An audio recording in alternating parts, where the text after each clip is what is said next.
All right, everybody, we're in session now at 12:30. And I see that my iPad is reflected on the screen. I got about 18 students today.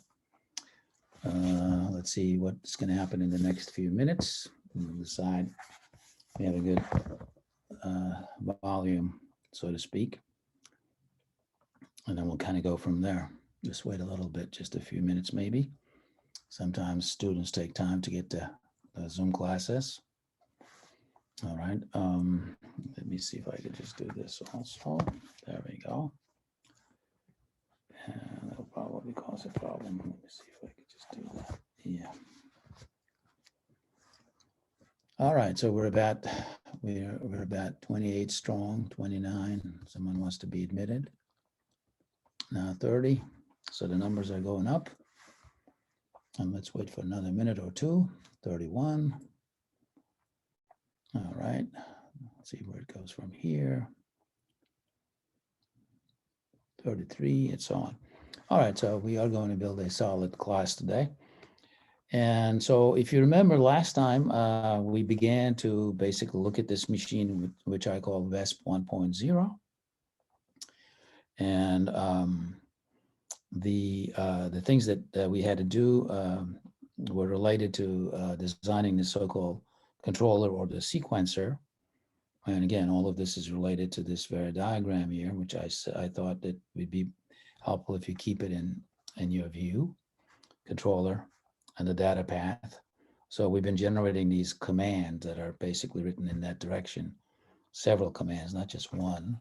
You know, we have lots of commands here. It's plural. Okay.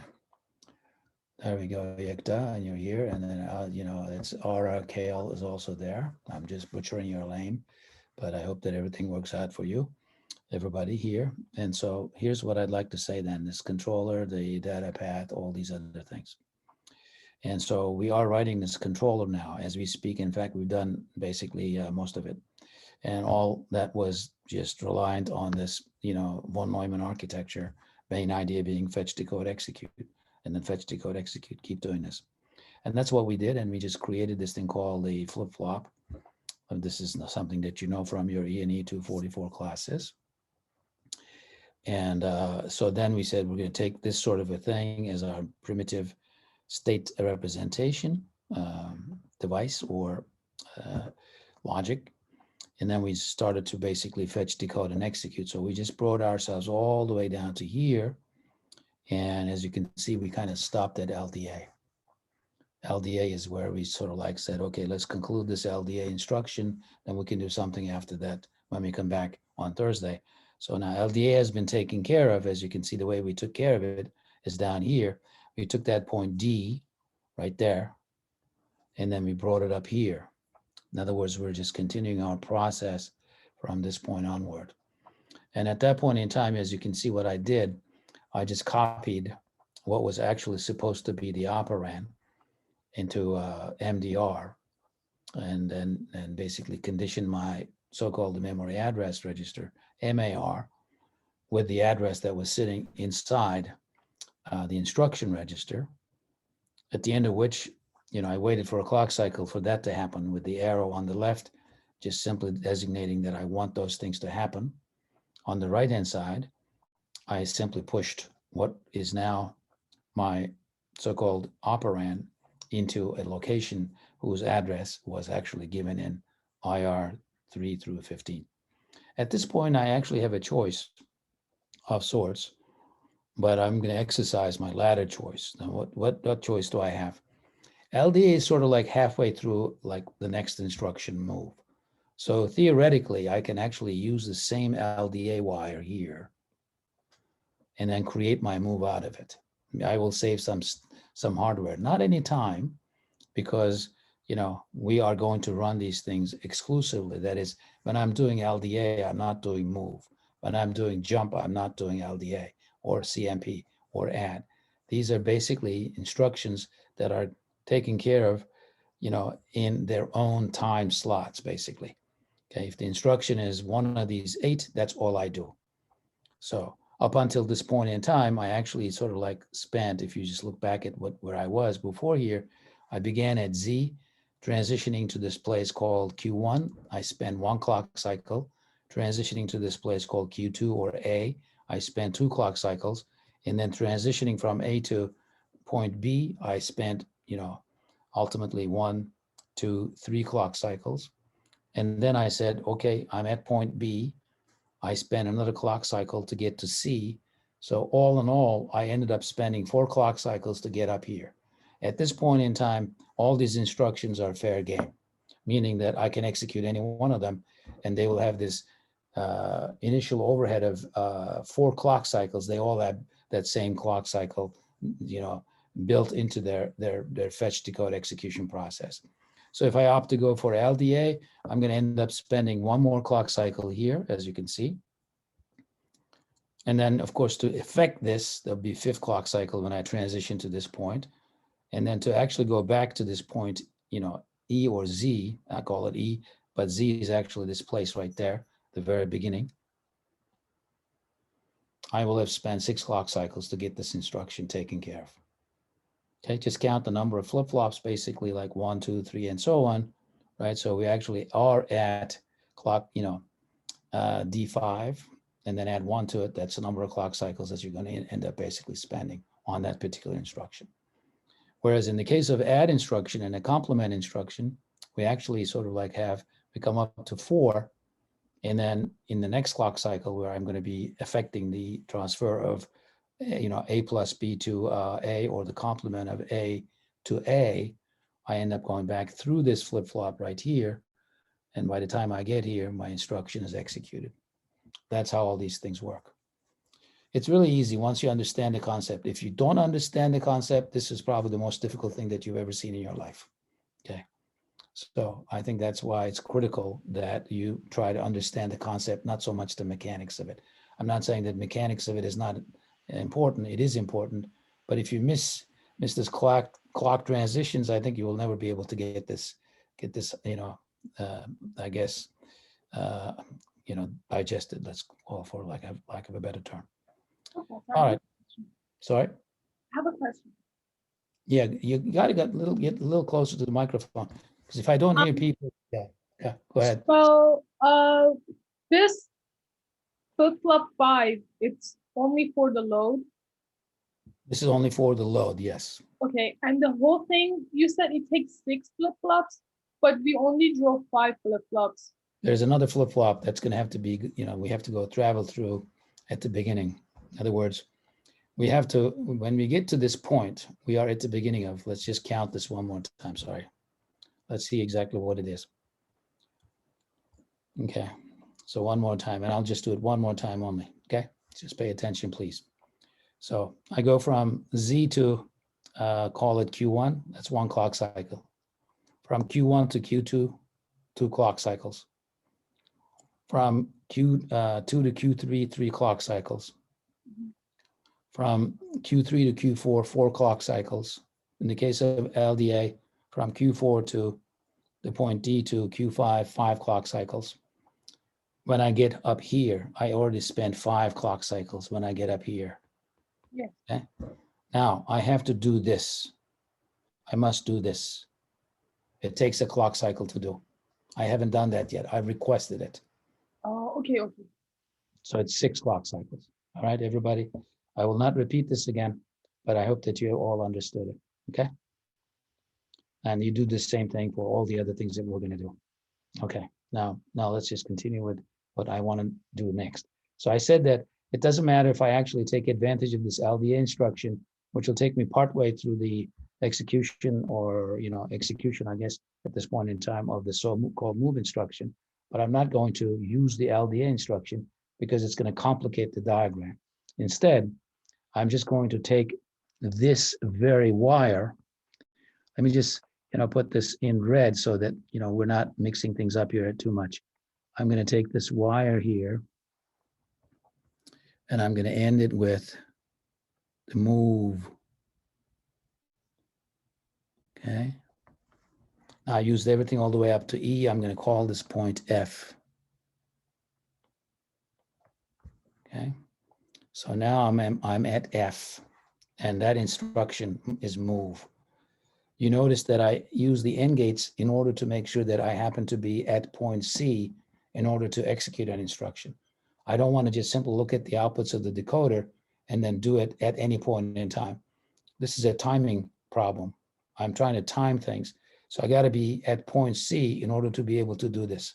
And I am at C if I actually take the wire C and then end it with the move instruction. So F is where I'm going to do a move instruction. Okay, so let's go ahead and do it. Now it's pretty much the same idea. I'm going to draw the diagram just the same way I drew the diagram for the memory diagram, and then we'll figure out what to do. At this point in time, we have the instruction squarely placed in our instruction register, okay? So I am at point F. I'm going to switch back to this place F, okay? So in order to do this, so now we're doing the move instruction. Okay, and by the way, this is lecture number 4. Let me just do this. I don't want to mess this up. I don't want to write something that is a little harder to understand for you guys. So I'm going to do this. So that's where lecture 3 ended. So I'm going to go to the next page. Here's lecture 4.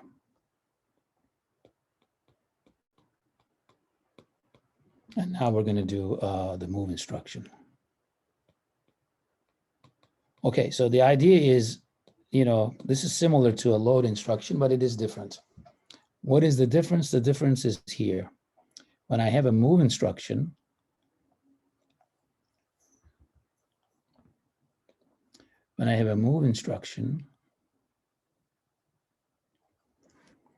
I have this. I got this instruction here.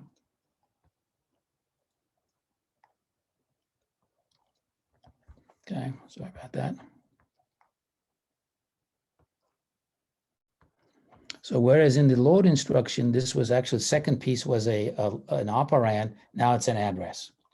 So this is what I call source address.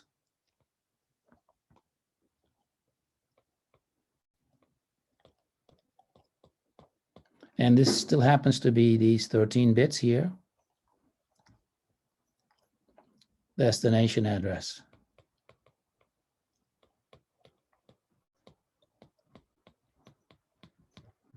Okay.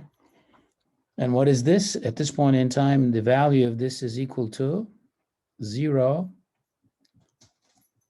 1, 1, because this is a move instruction. It's the instruction that comes after add, complement, and load. It's the so-called fourth instruction, but I write it as 3 because we start at 0. All right, so you get the idea. This is our move instruction. And what is my work here? What am I supposed to do? I'm supposed to basically go to a place, and let's say source actually points to a place here, for example. This is where my operand is.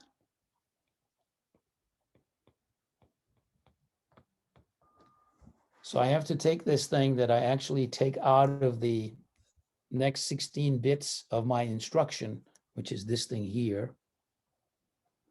And I treat that as an address, not as an operand. I treat that as an address, not as an operand. Why? Because this is a move instruction. This is not a load instruction. All right, so that's how I have to now design my controller. Whatever I grab, which actually is the place where,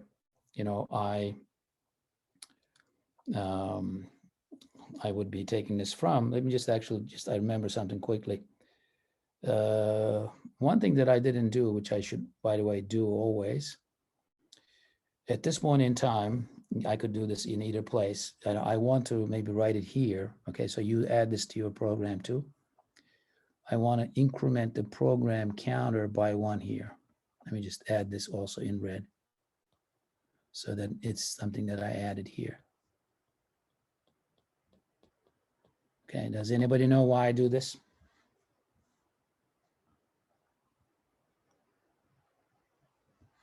Anybody knows why I do this? Anybody? Anybody?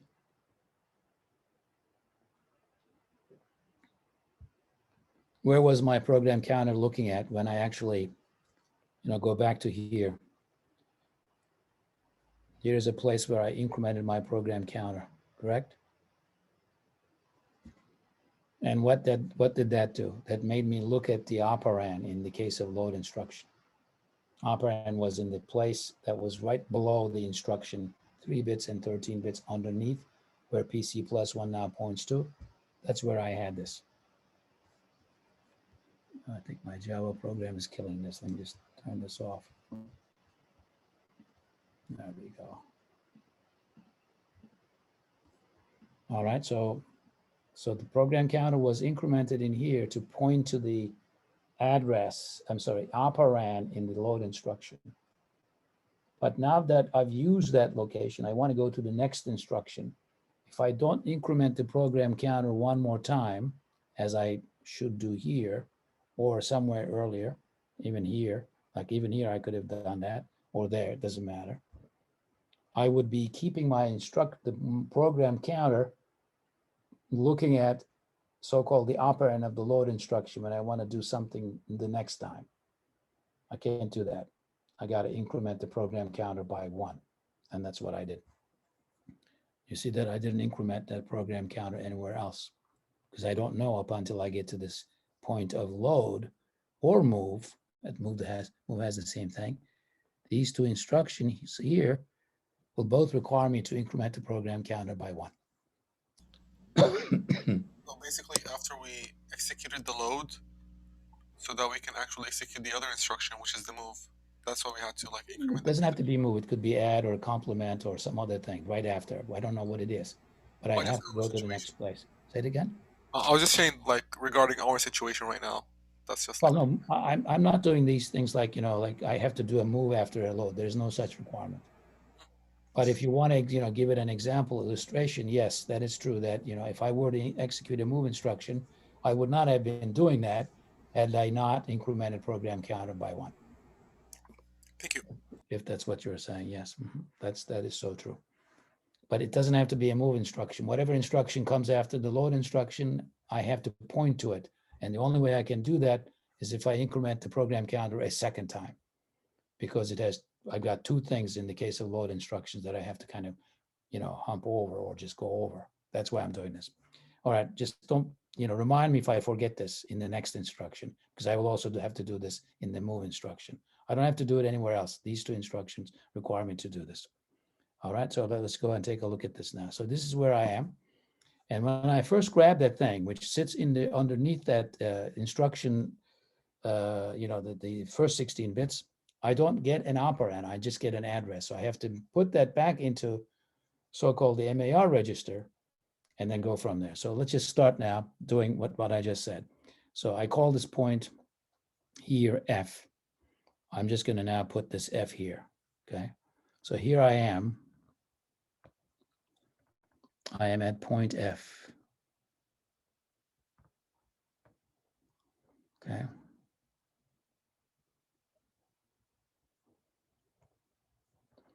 This is my point F. Okay, I'm going to write this as point F here.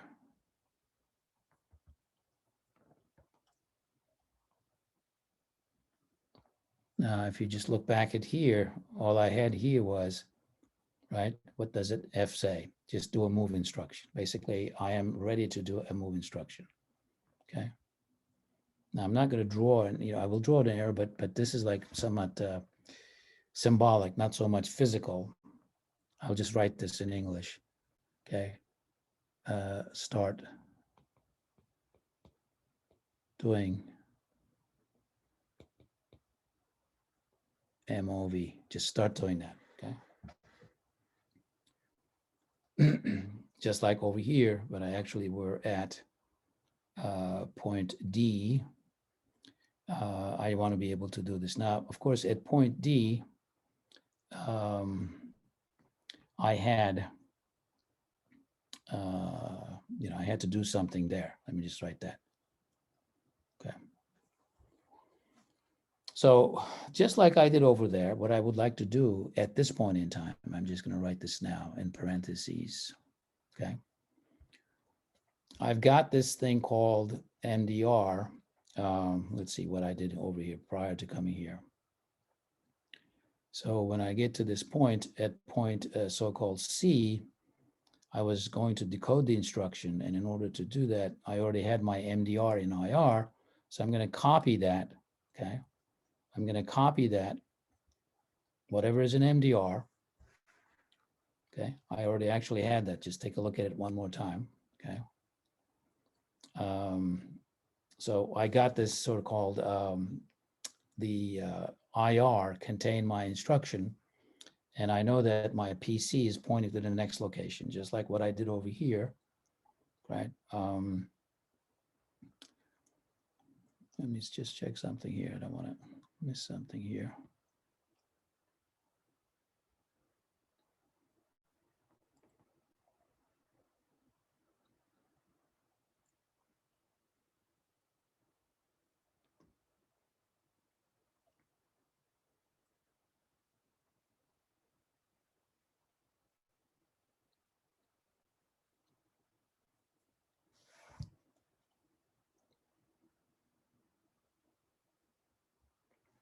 Hold on for a second.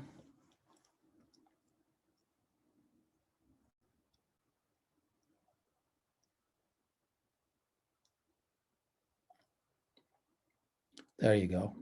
I was looking for this. Just pay attention to that. Okay. So we copied PC into MAR, and that's how I actually get to the next place, because PC points to the next place. So that I've done it already, that means at this point in time, I have my MAR actually conditioned to look at the next location. So I'm going to repeat this thing that you see here. Okay, this, but this will not be what I will do. So let me write this, and then I'll explain. So I will say MDR is equal to MEM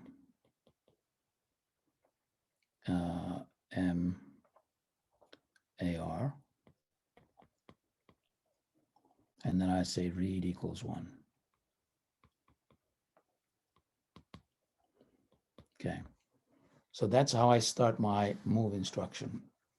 When I do this, what I get at this point in time in MDR is actually not the operand, as it would be in the case of load instruction. So that means what I grabbed is this piece of information, right? That's what I got into MDR. But that is not an operand. It says source address. So I have to take that address in the next place.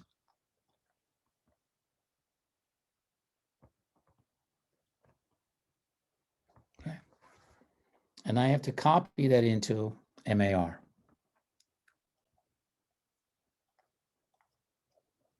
And I can only do this in the next step because I just read that in. I need a clock cycle to pass in order to get that MDR condition with whatever address I have. So this is the extra step that I actually have to apply to go and now read the operand a second time. Okay. By the way, let's just continue to count our flip-flops. So with the load instruction, we went up to D5, Q5. This will be actually, this flip-flop will be D6, Q6. And I've been ignoring somehow, I noticed the clock input to all these things. I have to put these clock inputs into all of them.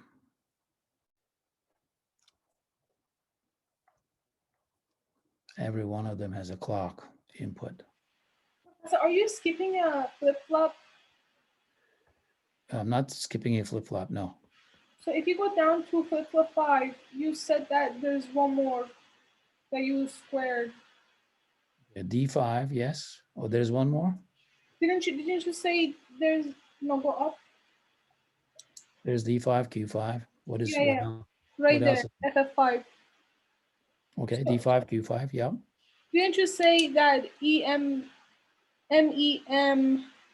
the thing that you squared? In the bottom page, in the bottom of the page. That's a decoder. This is a decoder. That's not a flip-flop. I'm talking about this next page. This is memory, not flip-flop. This is memory, not a flip-flop. No, I'm not talking about that. This is 5. This is after 5. This is 5. Uh-huh. And then you said that it takes 6 flip-flops. The 6 flip-flop is here.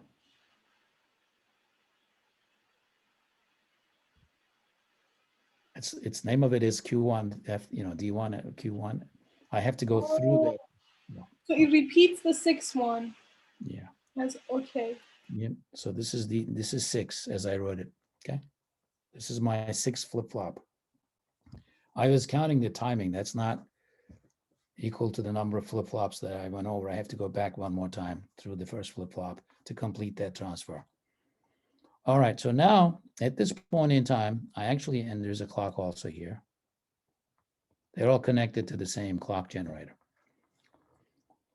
So now I have if I wait a clock cycle, which I will wait now, okay, in order for this to happen, let me just actually call this point G, just so that, I keep it orderly here. Okay, I take that thing, which is actually what I'm doing there.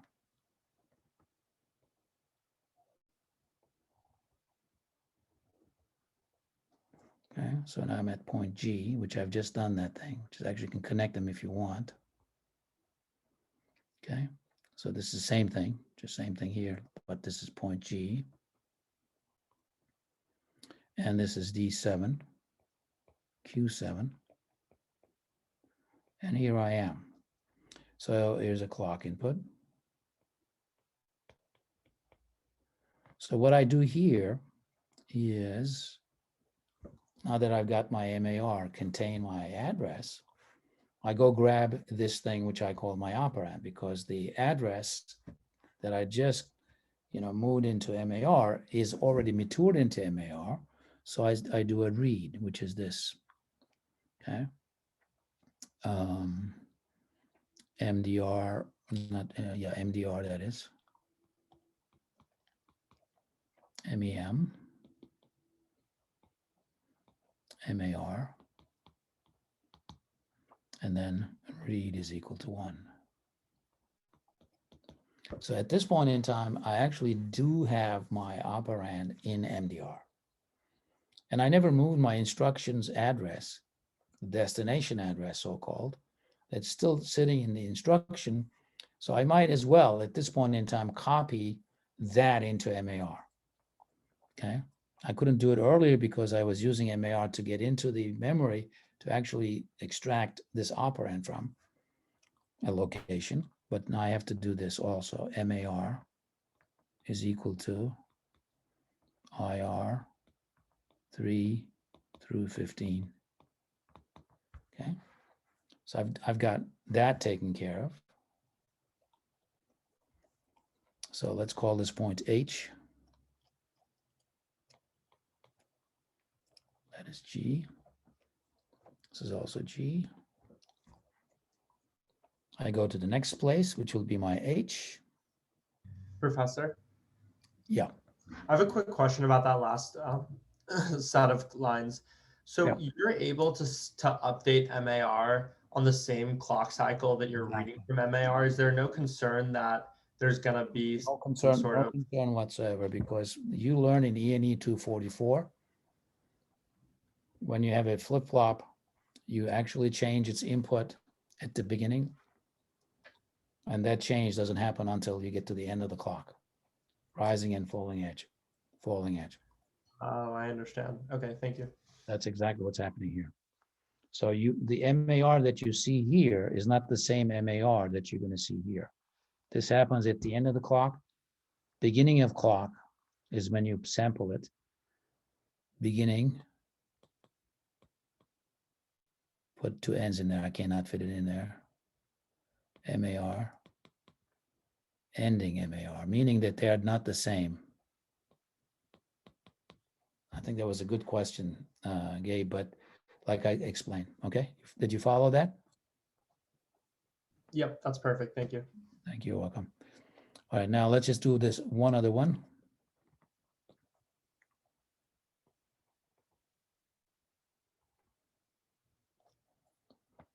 about that. Did I pick this? Okay, so that will be point H here.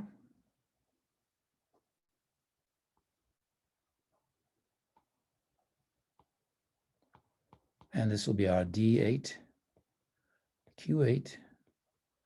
Okay. Another clock input here. They're all connected to the same clock, obviously.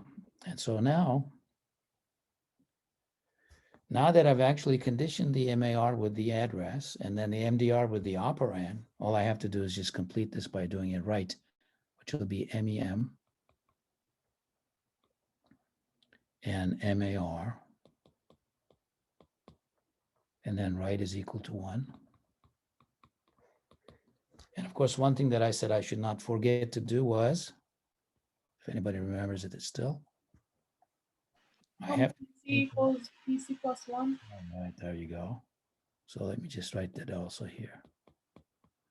So that when I get back to increment, fetch the next instruction, I'll have to hump over that sort of first flip-flop. That'll give me just enough time to make this increment. I could have actually moved it a clock cycle earlier. I could have done that. So now that this is the point that I reach, which I will call I, this is the same point as point Z, okay, which is this point here,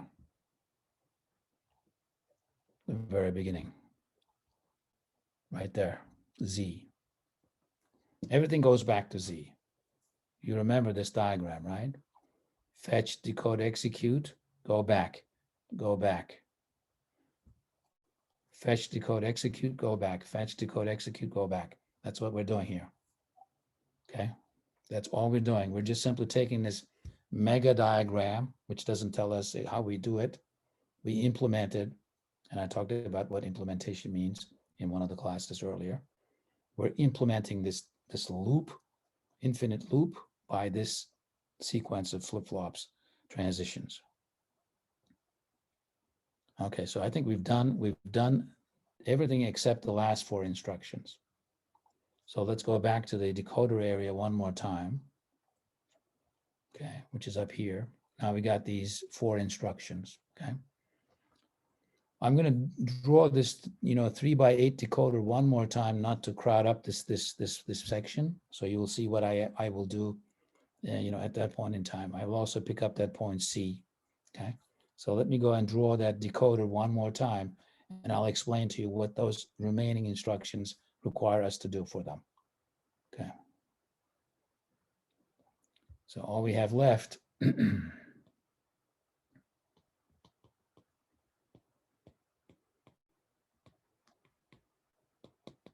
are the last 4 instructions.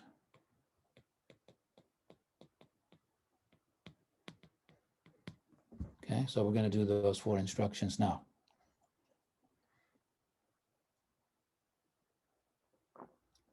So how do we do them? Well, it's not that hard.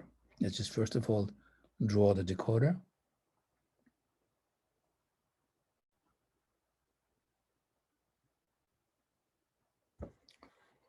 Okay, so we have 3 bits of information going in. IR 0, IR 2. And then we have 8 things. So we took care of these first four things already.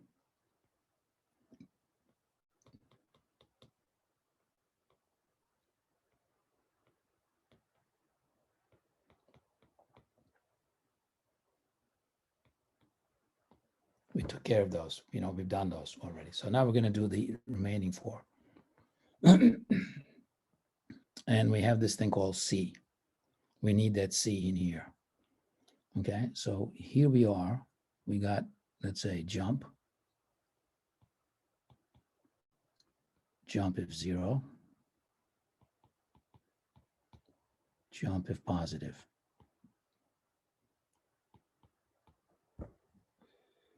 Okay. Okay, so now, when I happen to have that point C, which is here, right there. I will be doing one of these four. I don't know which I will do, but I'll do one of these four. So the way I will actually do that will be like this, okay? If I'm at point C, then I will actually jump if this is equal to 1.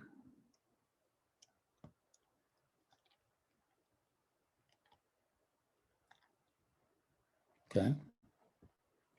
So this is like point C. You know what C is? I just mentioned to you. Just don't forget to remind yourself that C is like where that place is. Okay? I will actually be doing JEZ if I get the C.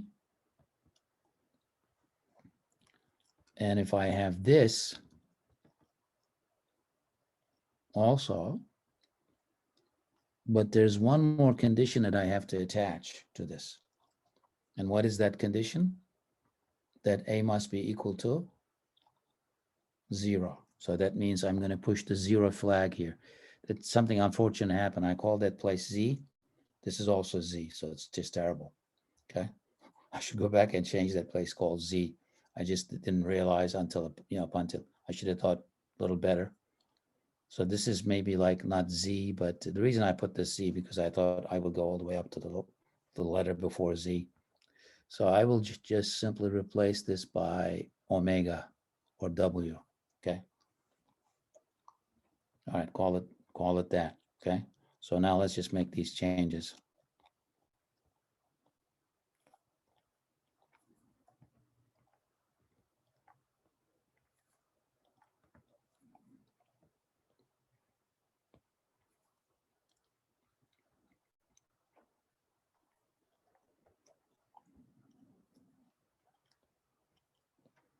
Okay, now I can call this Z. So what is Z? It's the 0 flag. I will jump if this happens. And there's one other thing that I have to jump with. And this is this case. Now, what should I do in this case? If jump positive, it means it's not 0. It's not.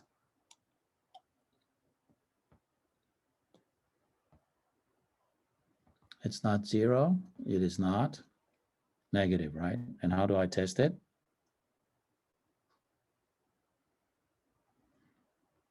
Not 0 means not 0. Not negative means not negative. Okay. In all these three cases, I will do one thing and one thing alone, and that is, if any one of them happens, I will simply replace my program counter by whatever it happens to be, sitting in IR 3 through 15. That's what I do when I actually see one of these 4 instructions. There's only one instruction left, which is actually halt. In which case I simply say, at this point in time, I take it with that thing called C, which is somewhere in there. I can actually grab it from here.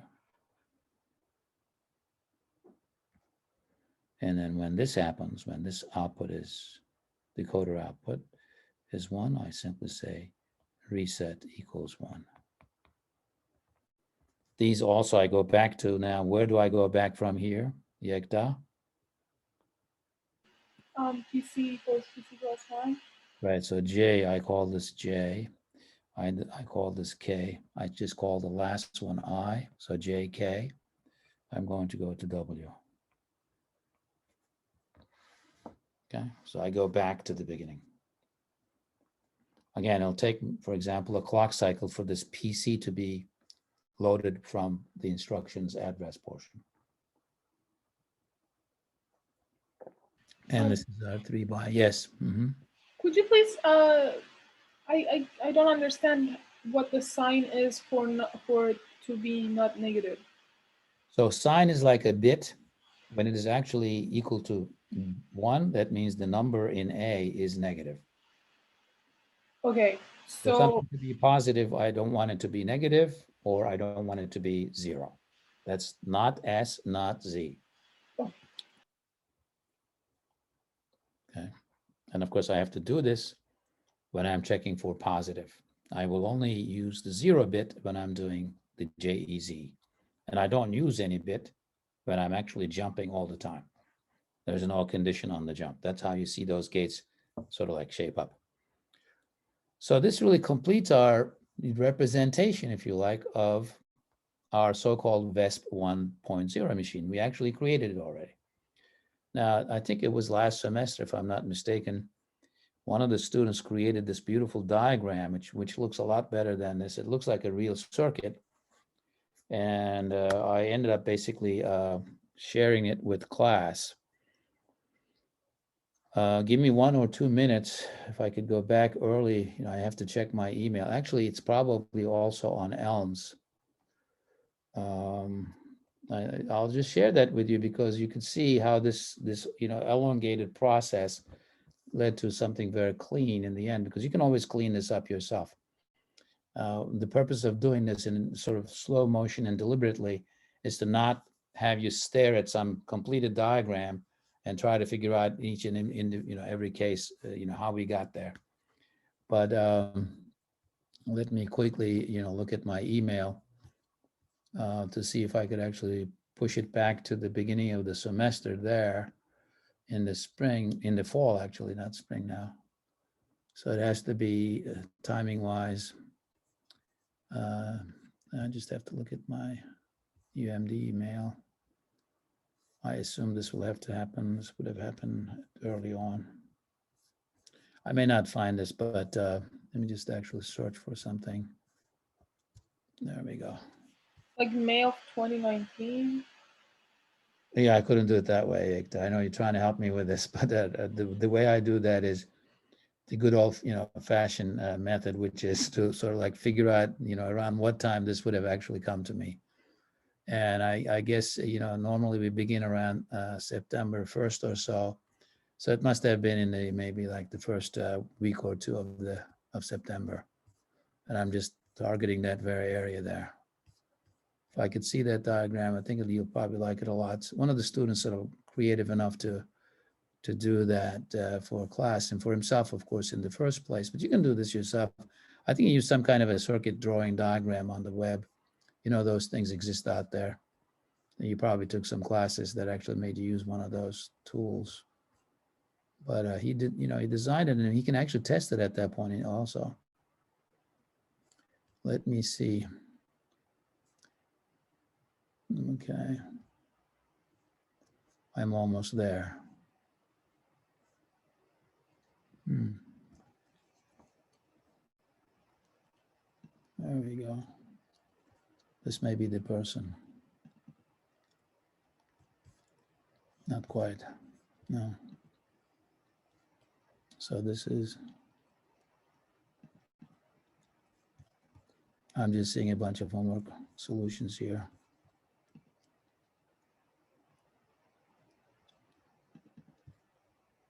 Interesting. I didn't realize actually students submitted things to me. But anyway, let me just get there.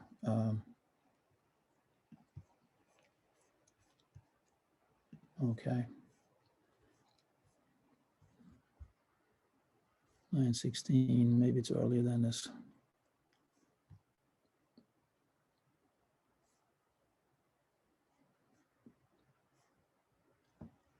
Okay.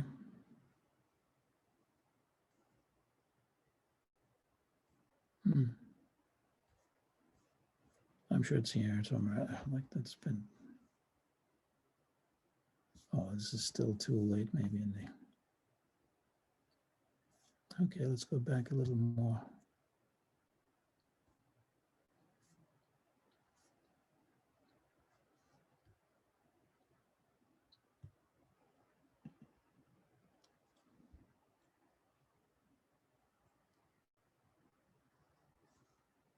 I see.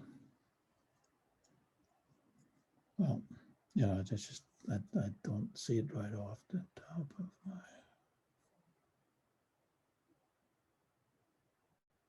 I see.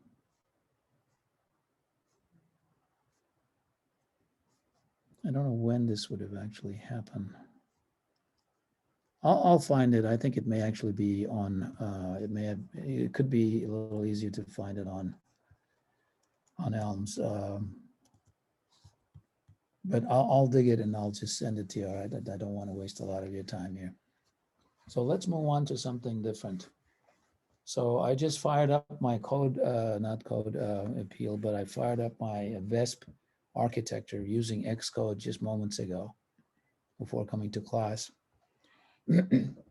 So let's take a look at this now. Now that we've actually created this machine, we have choices. I think one of my students, not the last time, but 2-3 semesters ago, actually built this on a breadboard, and he made it work. He made the 8 instruction edition, and he was working on the 16 instruction edition. Somehow, he needed some more chips to do it, right? So in other words, this is not something that is imaginary. You can actually build this thing if you buy some, combinational circuits and some flip-flops. That's exactly what they are. Just count the number of flip-flops you need, and you take a look at the decoder. You need to get, that decoder, and then you need probably some quad OR gates, NOR gates, etc. You can always do these AND gates and OR gates by NOR gates and NAND gates, all the stuff that you learned in ENEE350. Even before doing that, you can actually use VHDL or Verilog or some hardware design language. Again, you learn in ENEE350, one or the other or both, and then you can do this. So it's a machine. I mean, it's not right. It's not something that is, that abstract. Now, what you see here is actually the running version on C. So I didn't implement this in VHDL or something, but I did it in C because all I'm interested in what this thing does in terms of the level that I want to see this machine operate at, which is this so-called machine layer, not the so-called transistor or the ENE244 layer, which is what you would be interested while you were taking ENE244, but now you're taking ENE350, your interest certainly must have shifted to this, right? That's why you're here. So as you can see, this technology, which is just a simulator, let me just show you exactly, like how these things have been written. So all these instructions have been defined here, just a comment. And then we have a bunch of parts in here, so there's a main program, as you can see. I'm not going to explain this program to you, but I'll show you one place where you would be somewhat familiar with. And that place is where the so-called, the fetch decode happens. Let me just go down there. Okay. So there is this main cycle, which I think I will just, explain to you in just a little bit. There's a fetch, decode, execute. Same thing that we just been doing in terms of flip-flops. And here's the fetch. Okay. We'll move PC into MAR. Okay, and then increment PC by 1. That's what we're doing earlier. And then we somehow read into the instruction register something that comes from the memory. And that's exactly what I was explaining to. So that circuit that you saw is now being put into a computer program. And that's what's going to do all the work for us. We don't have to worry about, like what's going to happen when this happens, et cetera. And the decode is basically like, these 8 cases. All the decode does, it recognizes what instruction we're doing. It's just simple looking at these leftmost, I guess, 4 bits in this case, because I'm just, creating, it's much easier to deal with, like hexadecimal digits than having to worry about 3 bits and so on. That's why I actually only look at the leftmost 4 bits by shifting it to 12 bits to the right. I now have the 4 bits exposed. That is, everything is zeroed out on the left-hand side. So now I got these, 4-bit hexadecimal digits, the first 8 of which correspond to these 8 instructions. Now in the latter edition that will follow this, we're going to have 16 instructions. So those remaining bits, opcodes from 8 on to 15 will also represent something. Right now, they don't represent anything. So we have those instructions decoded, as you can see how they are. Okay. And then now we go to execute. So the execute is exactly what I told you. There is this alias situation here, like, location 0 is really my A. location 1 as my B. And you can see that I actually worry about generating carries and other things here, like the overflow flag, carry flag, zero flag, sign flag, and so on. Okay. And then, I actually perform this addition up here, right there. I take the sum of the two numbers. Professor? Yes, Jillian, right? I don't think we can see what you're seeing. We're still seeing the 3x8 I'm sorry. decoder on your Why am I drawing. just doing this? I understand, appreciate it. Why did you not tell me before?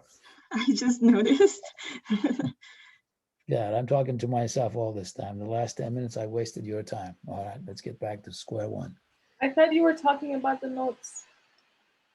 Oh, well, I mean, yeah, you may be following that way. Yeah, Okay. I wasn't sure if it was just my end. Funny. You guys should like put the brakes on me before I completely lose it. All right. Let me see. I want to go share my desktop now. All right. Now you can see everything. Correct?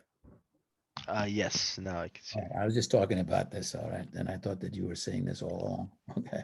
This is And so here's the main cycle where we do fetch and decode and execute. There's three functions I call: fetch function, decode function, and an execute function. Those are three things that I do when I'm actually doing this so-called, main loop. Okay. And fetch is basically something very simple, which is grab the PC, put it into MAR, then increment PC by 1. And then we obviously have to now use this MAR by way of a read, which happens down here. Okay, so I copy my instruction from the memory into the IR register. This is a struct. The VESP is a struct where it's got these, fields, like that IR is a field in the struct.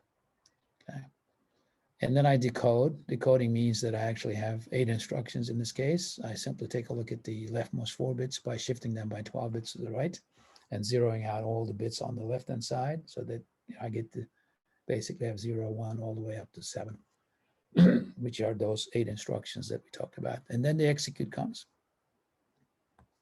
So when the execute comes, you see what happens.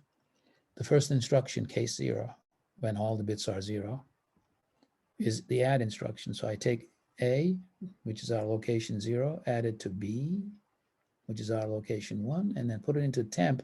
I'll copy it into, this place later. And before I do that, because I'm going to check these bits before I actually decide, what I'm going to generate, a sort of overflow, 0, carry bits. These are all done in here. Set the 0 flag here, for example. If the so-called memory 0, it happens to be 0, that otherwise 0 is equal to 0.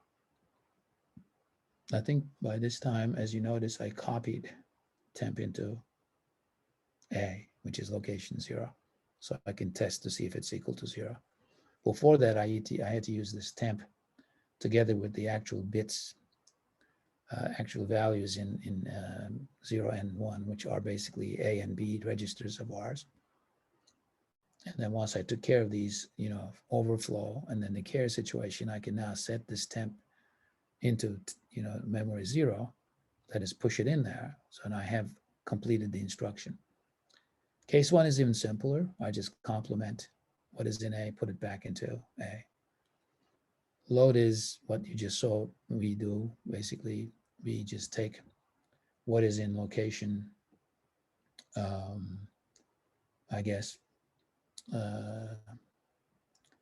VESP MAR plus 1, the next place, and copy that. This is the same thing as like the PC. I think here I'm using basically the MAR, which is the same thing, because PC had gone into MAR, if you remember, when I fetched the instruction. So they have the same value.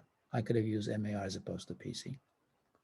In other words, I could have pushed that, PC MAR directly. I could have used it to access. Now I cannot do this right away. I don't have this capability of incrementing at the same time accessing. So I have to really do this as I showed you in the flip-flop. But in C, I can do all these things. And what else do I do here? Move instruction is a little more involved. You can see that there is a double indirection, right? Or there's, you know, some indirection in here, which is a little more convoluted than this. You can see that I actually go to memory, grab something, and that happens to be my address. And then I use that to go to location memory to get my operand. And that then goes into wherever the instruction was pointing to in the address field, which is this piece here. Okay, I'm actually using 12 bits, as you notice, as opposed to 13, as I've been telling you, because it makes it easier here. Professor. Yeah. So this is basically a code of what we drew in class. Is that correct? Yeah, this is what it is. And then what would happen if you run this? Well, I just, you're looking down here. That's what's going to happen. Then we're going to see that now. I was just explaining, you know, how this is related to what we did, and I'm going to now run a program on this. So I created this computer so I can actually run programs on it. What programs? Obviously, VESP 1.0 programs, nothing else. Is VESP similar to Verilog? No, VESP is a machine. Verilog is a language. Okay. So what language are you writing this? I wrote this, I guess, in C/C++. Okay. This is the language, right? I mean, this is, you know, this is how it's written, not in Verilog. Now, don't forget now, VESP is a machine, Verilog is a language. C is a language, VESP is a machine. All we're doing is we're trying to bring this machine to life, right? It's very difficult to get that circuit, for example. You can hand simulate it if you want, but we want to do this quicker. So I'm going to write a sample program for you to see. So let's basically now enter a program that says 0 to enter a program. I'm going to put 0. So now it's going to ask me to write a code, which will have to be a VESP code, cannot be anything else. I cannot write some arbitrary code and expect this thing to execute it, right? This is a machine which we created ourselves. Now we're going to run a program on it. And there are many renditions of VESP as we go forward. We're going to have VESP 2.0, we will have VESP 3.0, 2. I guess, 0 micro program edition, 3.x, kernel edition, and so on. There are many editions of this program. This is like how we started. We start something very simple with something very simple. We're going to make it more and more complicated because we want to teach ourselves more and more complex ideas. We don't want to put it all into one. That's what normally textbooks do. They just, dump on students some Intel machine and they try to do everything on it. I want to go a little gradual, a little slow. Everybody follows. All right, now, so starting address has to be greater or equal to 2. Now, why? Can anybody tell me why? I think I mentioned this once. Our locations 0 and 1 are off limits to us. That's where we're going to do all of our computations, okay? So we cannot use those locations. If I'm going to write a program and then put it into my memory, it cannot go into location 0 or location 1, because in those two locations, I have so-called A and B registers. So I'm going to put 0, 0, 2, okay? Okay, so this is like, 12 bits of address, if you like, 444, hexadecimal digits. These are hexadecimal digits. Okay, so it says enter instruction 0 using a 4-digit hex number. Our instructions are 16 bits long. That means 4 hexadecimal digits. So let's put some numbers into A and B and add them up maybe. So the first instruction will be 2, put it into A, meaning give it an address, which is 0, 0, 0. Okay. That's 4 hexadecimal digits. So I'm not done with the instruction yet. I have to go to the next place. I'm sorry. All right, I have to stop this now. I did something which I should not have done. I think I just pressed something a little too soon. Let me just run this again. Let's just, go back from the beginning. All right, so let's put in 0. And then we put the hexadecimal number 0, 0, 0, 2. Okay. And so enter an instruction 0 using a a digit hex number, which I think I did. Let's see what happened. I must have pressed something not desirable. Okay. Should I do? Something is actually not working here for some reason. I would not know what it is. Okay. I think there's something wrong with the beta edition of Xcode. Let me just quickly switch computers and see if this is actually a problem with my computer. And Meanwhile, can I ask a question? you can ask while I'm actually doing this, yes. How many languages does this cover? Just one, C++, slash, that's all. I mean, it's actually C mostly. So if we want to write something in it, we have to learn C++. I think you're going to be doing that in this class, yeah. Let me just do something real quick here. Let me really do something very quick. Well, no, I think VESP is like the architecture and it's being simulated with C, but it could be simulated with There you a go. bunch of any other language, really. You can write it in any language you like, exactly. Who was that? Shane, me. Yeah. Yeah, it's just, I think it's just a simulation, a representation of something that would take place physically. Exactly, right. Okay, so while you're answering each other's questions, okay, let me just quickly get to my promised land here, if you like. What I'd like to do is just I need to actually this is the beta edition of Xcode, which I just downloaded. I think it seems like it's having some problems there. All right. I just wanted to, like just make sure that I just get to explain this to you. Okay, there we go.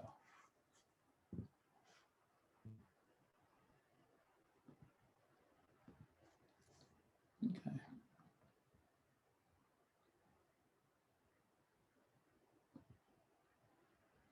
One second. Okay, let's see. There we go. There you go.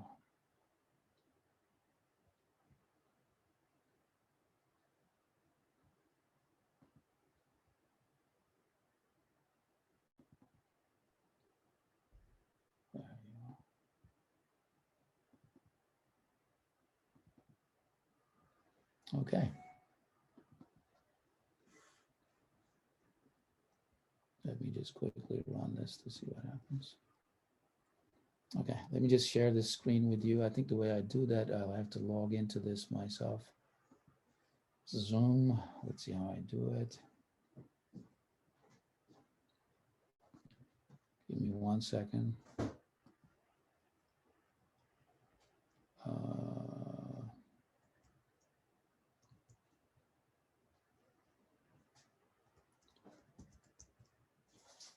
Okay, 1 more second.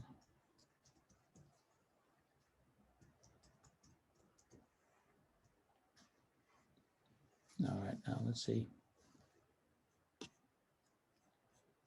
Okay, that's fine.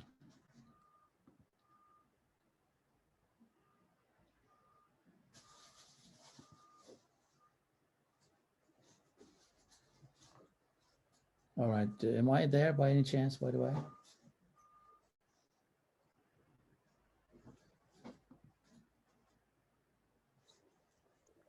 What did you say?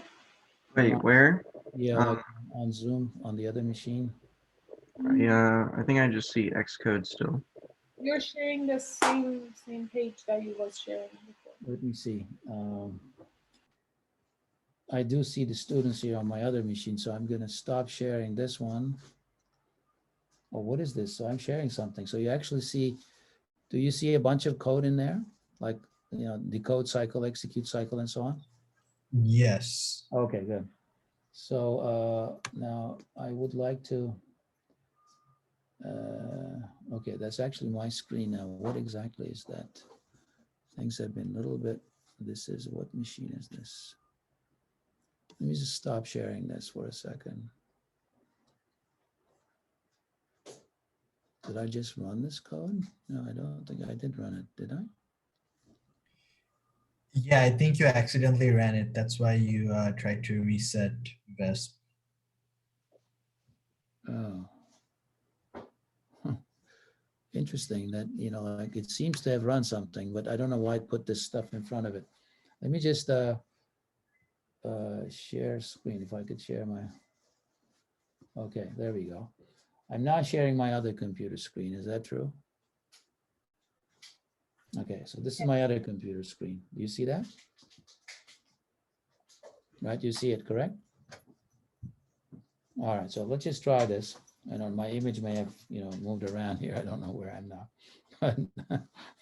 So let's just put the 0. I don't know what happened there, but I just want to make sure that this works. Okay, so I put that 002 in there. And then I want to put, I guess, 2000. There you go. This is how it's supposed to work. Okay. That means, what did I do? I'm just going to put a number into register A, which will be like 0, maybe 0, you know, like 1, 2, hexadecimal number. Okay. And let me just move this out of here somehow. I want to put another number in there, which will be, maybe put it into B. Okay. That's register B, that's address 1. I'm going to put maybe like 0, 0, 1, 4. Maybe I could put A 0 so that you know this is a hexadecimal number. The next thing that I want to do is to add those two numbers that I just put into A and B. That's how I write this add instruction. Remember, the opcode of add is 0. Whatever else I put in there, it doesn't matter. So I put 0, 0, 0, 0. Okay. And then I want to halt this machine. The halt instruction had the opcode of 111, which is equal to 7. Okay, there you go, 7, 0, 0, 0. And then I want to end this program, meaning that I want to end typing it. I'll put -1. Okay, so he says, here is your program, location 0, 2, 3, 4, 5, 6, 7. That's how my program is. This is the program I've written. I loaded the program into location 2, and then it obviously went all the way up to location 7. So if I actually execute this instruction, I should be able to see what VESP does, just like how we went through it as we, you know, looked at the so-called, fetch, decode, execute process. So I'm going to basically step through this program one at a time to see what it does. Okay, I can either execute it or step it. I want to step it to see if, in fact, it copies, for example, 12 into A. So here's what it does when I actually step it. Now you see that A is equal to 12. B hasn't changed. Okay. There may be a little bit of a bug in that Z equals 1 bit because, you know, I don't have a 0 in A. I did have a 0 before, but now I no longer have 0 in there. So that, I think there's something wrong in that. But never mind that, just look at the rest of it. It also tells me that it actually wrote that same number into location 0, which is our so-called A register in a case. So if I just step it one more time, it's going to put now the other number, which I think it was equal to 15 or 14 or A something, whatever it was, we'll see it in just a second, into the other register. And that will be B. So I actually put that 00A0 into B. The next thing that it's going to do, it's going to add those two numbers and then put them into the sum into A. So let's do the addition, you know, first. So if you add 12 to A, what do you get? You should be able to do this almost instantly. Hexadecimal addition. 2 plus 0 is 2. 1 plus A is equal to B, isn't it? Now you've done hexadecimal addition before. This may look a little odd to you. But we're adding 0012 to 00A0. So we get basically B2. Right? 2 plus 0 is 2. A plus 1 is B. And that's what we expect to get. So let's see if, in fact, A becomes, you know, I guess I said 00B2 or something. Okay, so you can see that A has become 00B2. So the addition has been conducted. And the next instruction is going to be the halt instruction. It's going to stop the machine. So let's go ahead and do that now. Okay, so it actually gives you a little bit of statistics. After halting the machine, it says HLT there, you can see. It tells us what instruction we executed. It says it executed 4 instructions and it took 12 clock cycles to do this. All right, Professor, yeah. a quick question. So I see the VEST was displaying the contents of the MAR, but not the MDR. Is there a particular reason for that? It could be because, I wasn't, when I'm fetching, I may be not looking at MDR. I could have put it in there, but same thing. The reason that I didn't put MDR most likely is because IR is going to grab what MDR has. So they, ultimately, whatever happens to be an MDR goes into IR. Got it. So the Thank you. fetch is basically displaying, what address I extracted this instruction from and what the instruction is, which is going to show up in IR. You could certainly add that in there if you want. This is a code that you actually have at your disposal, everybody, right? This is the usefulness of this code, that you can play with it. In fact, I'm going to make you write some programs. Professor, what is CNF again? CNFA, and where is that? The C and F, Oh, like, yeah. Those are flags, okay, what do those 2 flags represent? like the 0, sign, carry, and overflow. Okay, carry and overflow, okay. Yeah, yeah, they are. So you could see that, like we created a machine. That's what we did. And let me see if I can actually go back to it. I don't know where I happen to be at this point in time. I sign out of there. So I must actually be back here somewhere. I just want to know where I am. Again, I don't have my video, so I probably will see it now. Okay, there we go. I see myself in 2 places. I don't know if you see me in 2 places too, but now that I put only in 1 place, probably you see me in 1 place because I don't know why, but it seems to me that I think because let me see if I can bring this to the center. There we go. It's kind of an odd situation here. I have 2 computers, one in front of the other. There we go. All right, actually, it's 1:42. Maybe it's a good time to stop. We could do lots of other programs. You will see that we'll write some. In fact, next time we meet on Tuesday, we're going to look at a simple computation, which will be to take a bunch of numbers and add them up in a loop. And Professor, now we see you 2 times. say it again. Now we see you twice. Yes, you probably do. That's what I thought. And I think we will learn about self-modifying code on Tuesday. We will write something that will actually end up looping. And this is a very, meager machine, like it doesn't have a lot of power, but we will manage to actually write a loop, even without having some indexing capability. We will use that move instruction in a clever way to be able to create loops, like, looping through some bunch of numbers, an array of numbers, and then add them up together into one sum. We could do other examples, and I think maybe I'll assign you a homework problem maybe by Tuesday. I said I may be assigning that to you, this week, but I'd like to get that done first. Or maybe I assign the problem and then you will actually have that covered on Tuesday. So get a head start, at least on the first part of it, which is this part that we just completed, the circuit. I'm going to give you a different machine now, not the VESP machine. I'm going to ask you to create a hardware circuit for it, just like the one we did. It's going to be more powerful. It's going to have more registers. And you're going to end up basically creating this just like how I did it here. But it'll be a different machine for sure. Okay. My dog just decided to come and, say hello to everybody. Are you okay? I'm almost done with my class. All right. All right. I'll talk to you. Okay. So let me just bring the class to an end. Otherwise, I think my dog will spoil me here. Professor, what do you suggest us studying for next class? Just look at the self-modifying code. There's a lot of video stuff out there. Listen to my self-modifying code. Go over this material and see if you completely understood it. I may actually send a homework assignment maybe like before the weekend and then you maybe get started. Okay, there's a lot of things for you to do. There'll be a lot of work in this class. Don't worry about it. Okay, everybody, any questions? Any questions for me?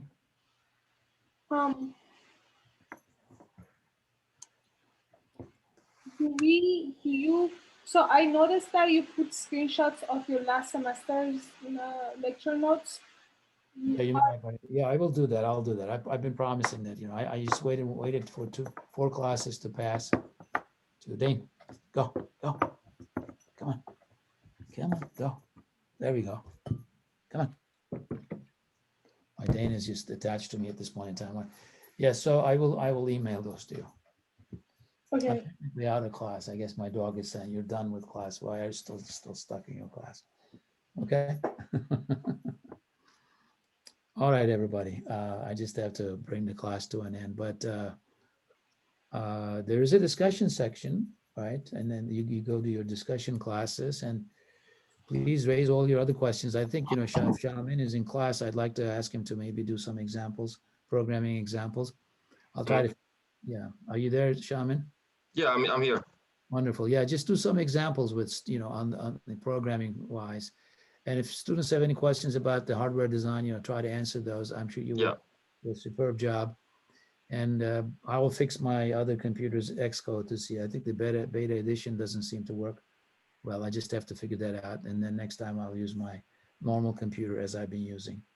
I still like using 2 computers, that you can see that. This was like a backup, right? You're all engineers. You should always have a backup. That's what I basically keep you on the side, just in case something goes wrong. All right, everybody. I think I'm pretty much done. I think we just, wrapped up 2 weeks of classes. Can you believe it? What? We did 4 classes, did we not? Isn't that true? 2 weeks of classes? I mean, we did just, 4 classes together. Is that not right? Yeah, That I think was that's 2 correct. classes. Yes, that is correct. We ended up All right. doing 2 classes. It's amazing. If you have questions or anything specific you want me to discuss tomorrow, post it on Piazza. So I'll try to come up with something to discuss. Wonderful. Yeah. Thank you. Make sure that, like you follow the advice there. If you have any questions, ask him. Shaman, I think he will skillfully answer all your questions. I think he knows this material inside out. He was a TA earlier, so he should be able to take care of all your questions. All right. Sounds good. All right. Thank you. No, sure, anytime.